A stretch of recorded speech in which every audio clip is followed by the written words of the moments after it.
Halo semuanya, kembali lagi bersama saya Michael. Di video kali ini kita akan membahas update market crypto teman-teman seperti biasa. Kira-kira bagaimana nih ya untuk movement dari Bitcoin dan market crypto sendiri. Karena kita bisa lihat sekarang udah kembali lagi ke area 57.000 ya. Jadi kalau teman-teman lihat di video sebelumnya di mana kita melihat gitu ya, apa yang menyebabkan market mengalami penurunan. Nah sekarang kira-kira outlook ke depannya bagaimana? Gitu kita coba bahas di video ini teman-teman ya. Jadi sebelum kita mulai lebih dalam lagi, kita langsung masuk dulu ke dalam intronya ya.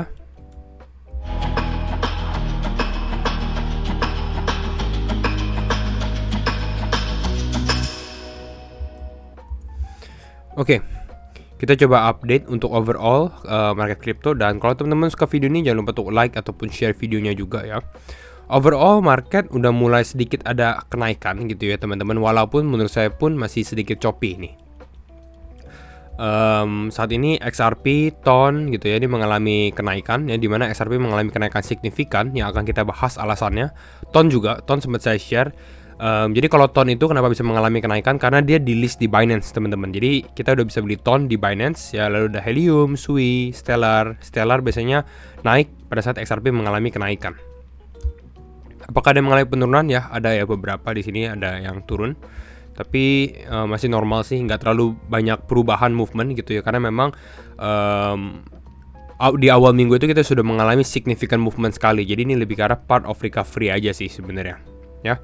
Nah, kita kalau lihat secara Fear and Greed Index, nah ini menarik. Kenapa? Karena kita sudah di area extreme fear. Ya, kembali lagi extreme fear itu sebenarnya adalah kesempatan untuk kita mulai membeli sih sebenarnya. Jadi kalau menurut saya pribadi, seperti di video sebelumnya juga gitu teman-teman, I think ini a good time kalau misalnya market ada sedikit pullback gitu ya, untuk mulai DCA aja gitu ya, pelan-pelan aja. Tapi kembali lagi, disclaimer on and do your own research, karena setiap keputusan itu di tangan teman-teman ya, bukan di tangan saya. Oke, mungkin kita langsung bahas ke Ripple dulu nih. Kenapa Ripple naik? Kenapa XRP naik teman-teman? XRP naik karena dia baru aja relit 20%. Bukan 20%, tapi Ripple case is over ya, sidang dia dengan SEC. Dimana technically Ripple itu menang gitu ya, walaupun di sini tulisannya adalah dia kena penalti ya. SEC request for a civil monetary penalty ya, itu sekitar 125 juta. Tapi intinya adalah di sini, judge ruled that XRP as digital token dan bukan a security ya, karena kan awalnya XRP adalah sekuritas dan lain-lain gitu ya. Jadi ini adalah massive win untuk Ripple ya, jadi ini a good one. Makanya XRP mengalami kenaikan yang cukup signifikan gitu. Nah, kita coba bahas mengenai the outlook of market gitu ya. Jadi kalau kita lihat saat ini, Michael Saylor, owner of MicroStrategy, CEO-nya, dia bilang dia secara personal itu mempunyai lebih dari $1 juta di Bitcoin teman-teman. Jadi kembali lagi ya, conviction dia di Bitcoin ini luar biasa sih. Jadi untuk perusahaannya iya, dia pribadi juga gitu. Ini untuk Michael Saylor. Next up kita juga ada JP Morgan ya. JP Morgan di sini dia bahas bahwa the odds of US recession, jadi probability untuk resesi di Amerika itu di akhir tahun itu sekitar 35%. Ya, ini quite big sebenarnya, tapi ini sebelum satu data keluar teman-teman. Jadi seharusnya menurut saya ini sedikit mengalami penurunan, karena kalau kita lihat ada data jobless claim yang baru aja keluar beberapa jam yang lalu, itu technically ini di bawah ekspektasi, dimana ekspektasinya itu 240.000 gitu ya, dan actualnya itu sekitar 233.000. Jadi makanya bisa dikatakan job market di US ini masih cukup kuat gitu ya. Jadi kita lihat makanya Bitcoin ini sempat rally pada saat data ini keluar nih teman-teman. Nih kita kalau perhatikan pada saat data ini keluar nih ya, jam 7.30 ya. Tuh. 7.30 Bitcoin bounce sekitar berapa persen nih? Hampir 2% kali ya. Nah ini naik sekitar ya 2,2%. Lalu sekarang pullback lagi gitu, karena memang market belum stabil. Tapi ya ini kita bisa lihat lah bahwa sebenarnya job market di US masih bisa bertahan gitu ya.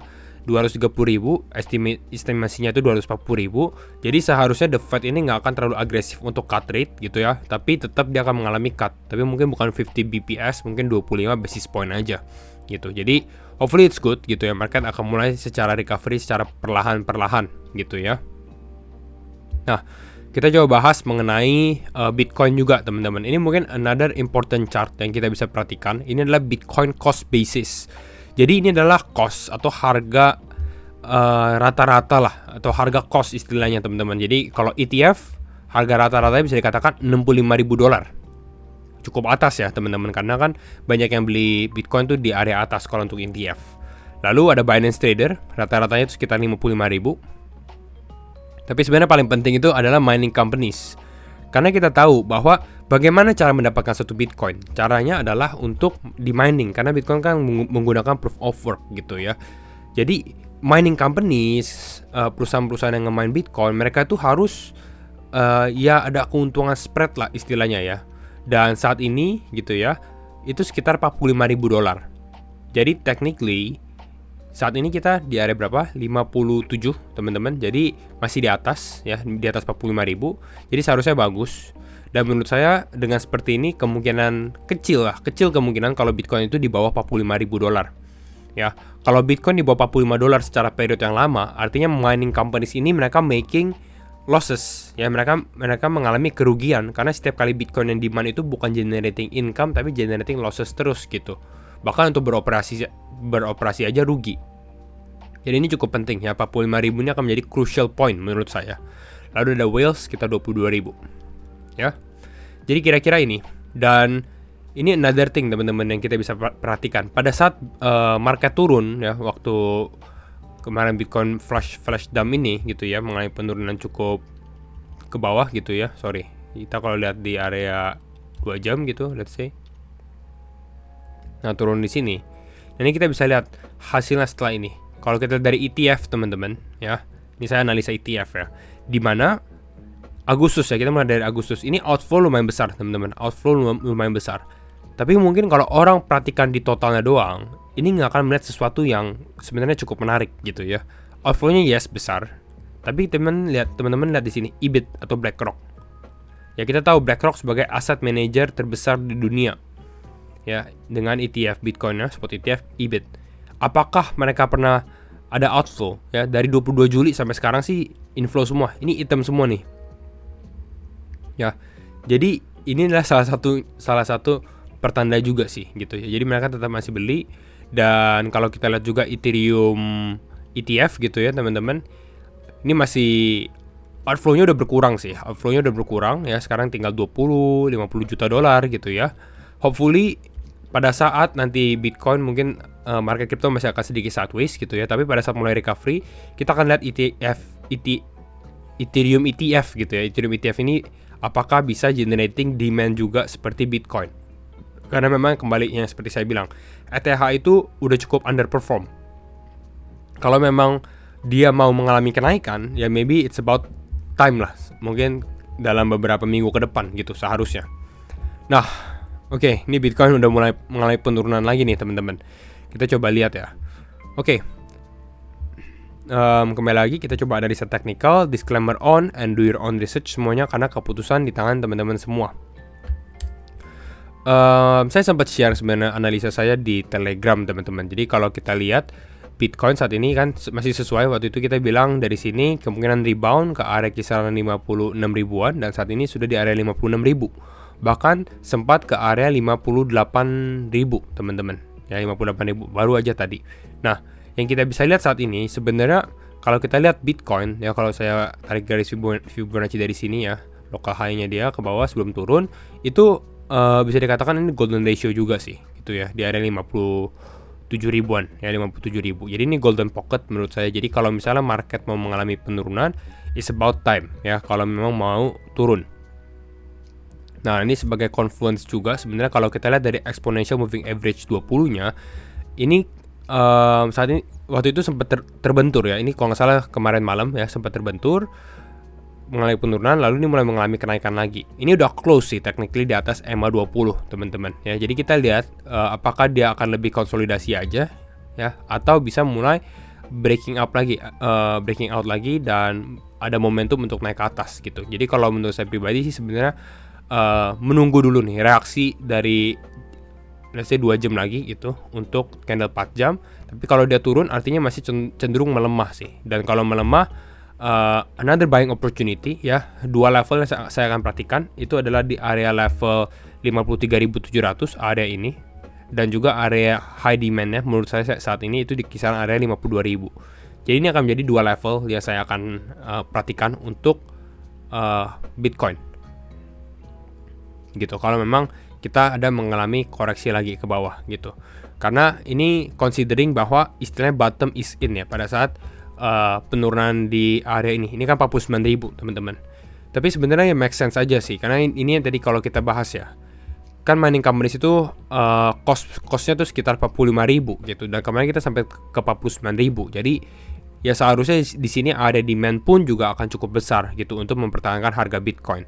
Considering kita saat ini kalau masih di bull market gitu ya, kalau masih kita bisa mengalami kenaikan lagi ya. Jadi ini adalah dua hal, nggak harus terlalu gegabah. Saya nggak bilang oh harus beli langsung beli all in dan lain-lain, enggak. Kembali lagi tergantung teman-teman semua. Jadi kalau short term correction seperti ini sebenarnya masih cukup normal, karena kita expect market nggak akan terlalu naik langsung cepet gitu ya. Ini good V-shape recovery, tapi let's say ya istilahnya kita ini ya konsolidasi dulu lah gitu ya. Ini saya ganti warna dulu. Nah seperti ini, konsolidasi dulu lah gitu istilahnya, baru mulai kembali lagi naik lagi gitu. Sideways month untuk di Agustus itu ekspektasi saya sih ya. Mungkin di area bawah ini let's say 60.000 kita akan ranging gitu ya, baru nanti mendekati FOMC meeting menurut saya itu yang mulai banyak event-event ya, ada FOMC, lalu ada si CZ ya yang keluar dari penjara dan lain-lain. Jadi nggak harus gegabah dan masih stick to big cap sih. Coba kita lihat ya Bitcoin dominance. Another one, let's check Bitcoin dominance. Oh ini quite high sih, bahkan ini bisa dilihat bisa technically bisa jadi breaking out juga. Ini yang harus agak was-was sih gitu ya teman-teman, karena kalau kita dari weekly, oke, kalau kita lihat dari weekly ini sebenarnya dia kan di area resistance nih teman-teman. Sorry ini saya belum lock. Oke ya, dia di area resistance.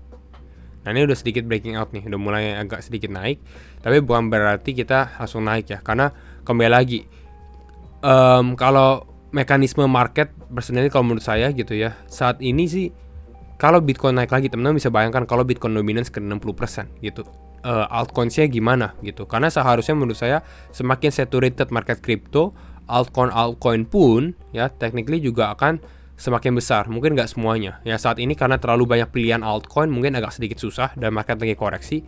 Tapi hopefully sebenarnya untuk Bitcoin dominance ini trending down kembali. Saat ini sih udah di area kisaran high-nya dia nih gitu ya, bahkan di tahun ini paling tinggi gitu.